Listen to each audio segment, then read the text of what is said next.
अगोदर क्लीन कर double Kepler हा व्हिडिओ आता स्टार्ट झाला.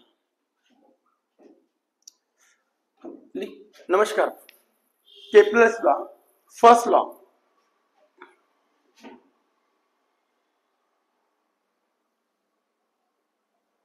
तिन्ही लॉ केपलर्सची आणि ग्रॅव्हिटेशनची म्हणजे न्यूटनचे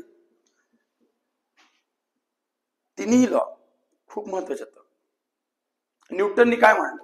न्यूटननी साधारणतः 3 लॉ म्हणले. Law of motion, equation of motion आणि थेअरी ऑफ ग्रॅव्हिटी.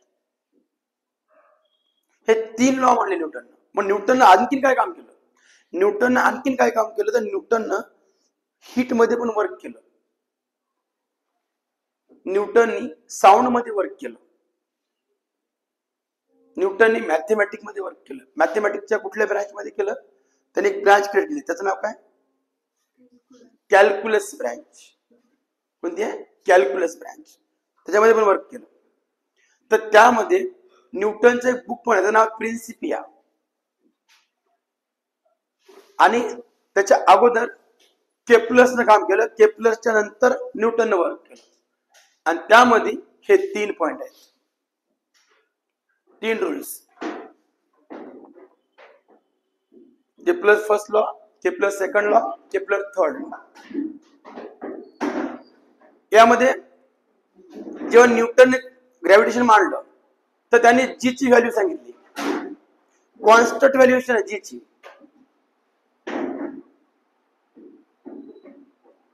6 पॉइंट किती आहे जी ची व्हॅल्यू? कॉन्स्टंट जी ची व्हॅल्यू करेक्ट. लेट झाली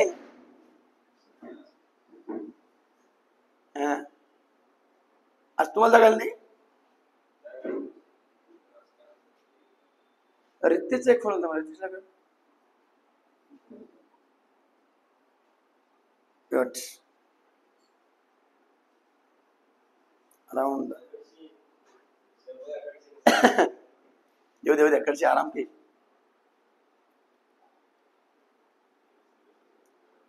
The square of its period revolution around the sun. Good. Good.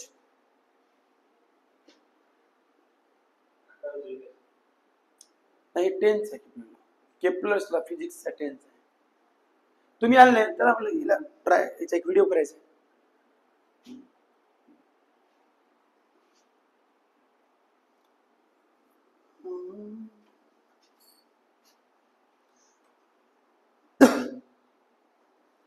Mass of earth नाही, ते ग्रॅव्हिटी ऑफ अर्थ आहे. Mass of earth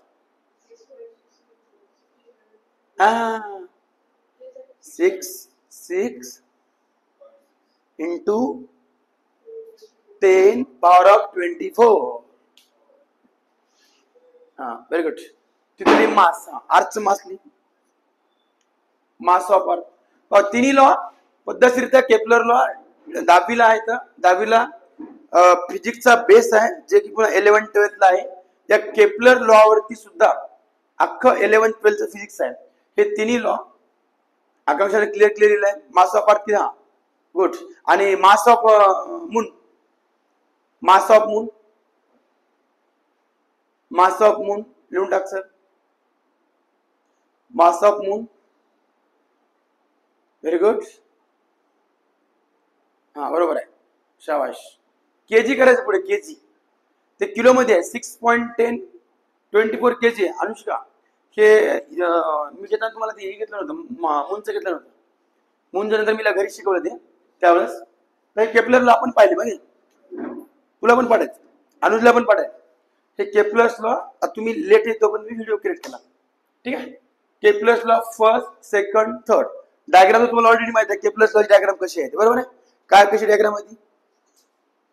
काय सांगतो केपलर्स? की त्याने स्पष्ट सांगितलं की the orbit of an planet is a ellipse with sun at one of the focus. त्याच्या अराउंड काय करते? फिरत असतं. त्यांनी नाव पण दिले ए बी, पुन्हा सी डी, पुन्हा ई ऑफ स्ट्रेट लाईन त्याला वर जाईल नाही.